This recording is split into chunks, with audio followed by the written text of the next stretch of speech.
Esto es Historia con la profe Eliet. Hoy vamos a tratar un poquito más de comprender todo el papel que tuvo Minor Keith en la época de fines del siglo XIX y principios del siglo XX, no solo en la minería, porque se interesó también por otras actividades que tuvieran que ver con el enriquecimiento. Una de ellas muy importante fue el hecho de que se dedicó a acaparar las tierras que el Estado le había otorgado, como ya habíamos visto, en el área de Punta Arenas, Guanacaste y parte de Alajuela. El pretexto que tuvo fue hacer creer a las autoridades que iba a construir un ferrocarril que comunicara con las llanuras del norte. Eso realmente nunca se llevó a cabo. Pero también acaparar tierras en haciendas con producción ganadera, con producción forestal y también agrícola, que le permitiera explotar los productos y comercializarlos. Pero también su objetivo es que después de tener todas esas tierras pudiera venderlas a extranjeros que quisieran ofertar por ellas o a nacionales. De tal manera que llegó a tener bajo su dominio grandes haciendas de ganado desde Liberia como la Alemania y también otras más como los Altos de Guazimal, haciendas en las partes altas de Guanacaste, de Tilarán y en la bajura propiamente de Santa Cruz, ya que también se interesó en la explotación de otros minerales que no solo fueran el oro, como el manganeso, que también habían ciertos yacimientos en algunos sectores costeros de Santa Cruz especialmente. Esas actividades también logró, por decirlo así, de diversificarlas con la visión que tuvo de explotar, de poner a su servicio, pero también al servicio de la provincia, de lo que fue la navegación costera por medio de navíos que eran los que llevarían y traerían mercancías hacia Punta Arenas y por ende al Valle Central. De hecho, ya el cabotaje, que es la navegación costera, se llevaba a cabo desde la época colonial en las costas del Golfo de Nicoya y aprovechando los flujos y reflujos del río Tempisque.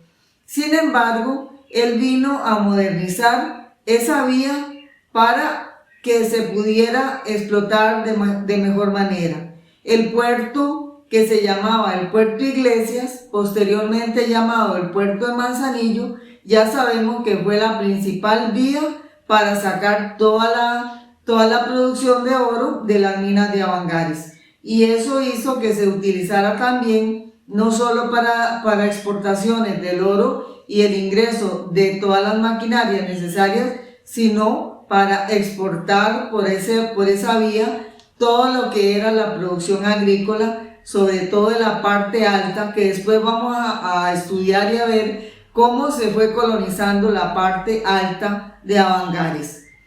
Según este libro, muy interesante, muy importante en la investigación de la minería en Avangares, se llama La Guerra del Oro. Este libro lo escribió el historiador Antonio Castillo, a quien debemos otorgar el mérito de haber hecho investigaciones largos años sobre lo que es la tierra y la minería en Avangares desde el periodo de 1890 a 1930.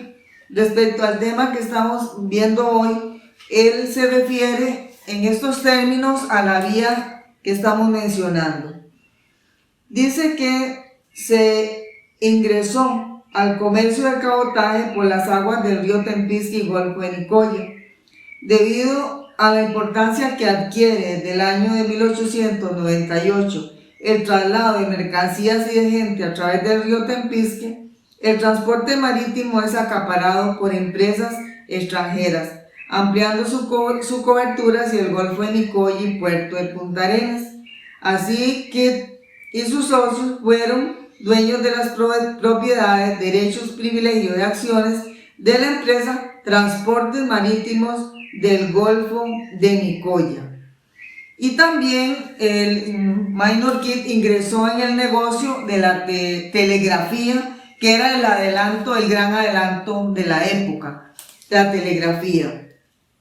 Se puede mencionar como muy importante el hecho de que el haber fundado esta compañía de transportes marítimos va a hacer que las embarcaciones sean más grandes, sean más cómodas. Algunas de ellas llevaron el nombre de volcanes y otros sitios importantes como de Guanacaste, como una se llamó La Miravalles y otra se llamó Tenorio, por ejemplo, o una que se llamó Tilarán. Esa ruta era muy transitada, especialmente vamos a referirnos a algunos lugares por los cuales se llevó a cabo el comercio, por considerar que no solo fue importante para las minas de Avangares, sino para el resto de la provincia de Guanacaste. En este sentido, José Gamboa nos narra de una manera muy pintoresca un viaje que él hizo cuando la segunda llegada a las minas de Avangares, porque él estuvo durante una temporada larga, se fue a trabajar a otros lugares, especialmente a Limón, en el ferrocarril, y regresó a las minas de Avangares. Dice que me tocó viajar por el Golfo de Nicoya hasta el puerto de Manzanillo en el Miravalles, un barco de vapor un poco estrecho e incómodo. Tuvimos mal tiempo desde la barra de Punta Arenas. El vapor se sacudía con cada enorme ola que arremetía por la proa. Algunos de los pasajeros agarrados de la borda, otros de los postes de cubierta. Las mujeres rezaban. Los marineros con lonas cubrían la abertura que daba a la máquina para impedir que el agua apagara la hornilla de la caldera. El barco caía de una a otra ola. A la 1 de la mañana amainó el mar. A las 5 desembarcamos en el muelle de Manzanillo. Ahí encontré a Picahueso, el correo. Me traía un caballo que me enviaba mi padre y venía con el encargo de acompañarme a las juntas. Dice también que en pleno octubre, el viaje fue con el barro hasta la Cincha, porque el camino en la época dura, la más dura de la época lluviosa, los caballos por el camino tenían que batir barro en las peores condiciones. No vamos a creer que era un camino transitable todo el año, sino que en el invierno que llamamos nosotros, en la época lluviosa, pues era algo más dificultoso.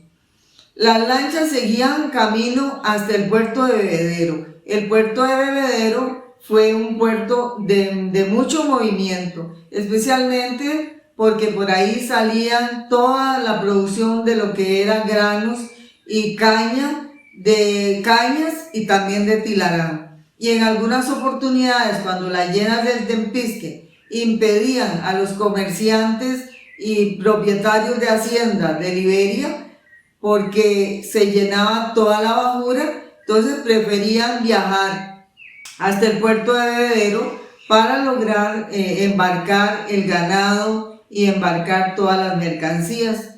El ganado lo llevaban siempre en grandes lanchones que eran como con forma de corral, porque las manadas de ganado las llevaban y ahí las embarcaban para llevarlas hasta Punta Arenas. También lo que era la madera, ya en tucas, las arrastraban grandes lanchones hasta Punta Arenas, donde las compraban y trabajaban con ellas en los aserraderos. Esa era una manera de comerciar que la verdad fue de gran beneficio para toda aquella zona que además encontró en ese movimiento de ir y venir de pasajeros y carga una manera de vivir, un modo de vida, y empiezan a colonizarse poco a poco nuevos poblados.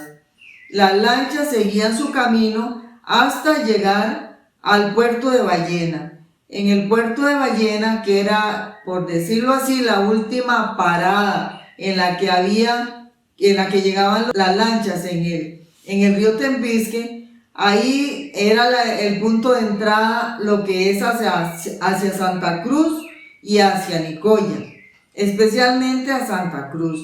Y ahí está también ubicado un nuevo lugar que surgió al calor del trasiego del comercio marítimo terrestre, que fue el puerto de Bolsón. Esos dos lugares estaban unidos por un puente de hierro armado que se hizo en el gobierno de Ricardo Jiménez en 1927 y del que solo queda la estructura, que fue muy importante para el paso de ganado y el paso de personas del puerto de Ballena hacia Bolsón.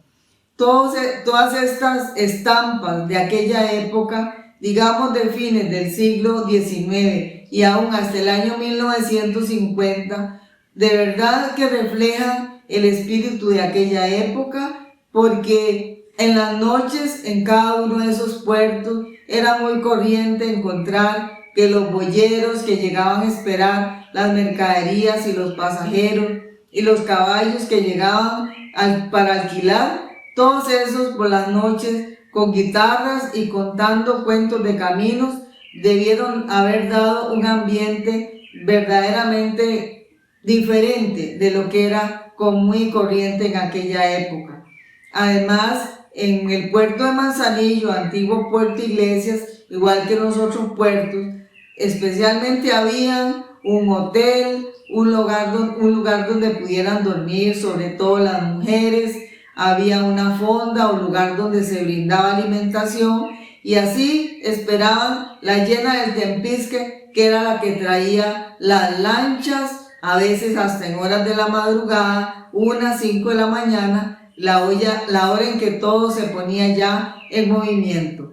Vean que el panorama que se veía en aquella época y en la que la figura estelar, podríamos decir, era la de Minor Kid, se veía todo un progreso, pero el principal progreso era para sus empresas, que se enriquecían cada día más. Bueno, les cuento que la próxima vez vamos a hablar ya propiamente de las minas de Avangares, en lo que es su explotación y en la figura, centrándonos en la figura más importante, que es la parte humana del minero. Hasta entonces.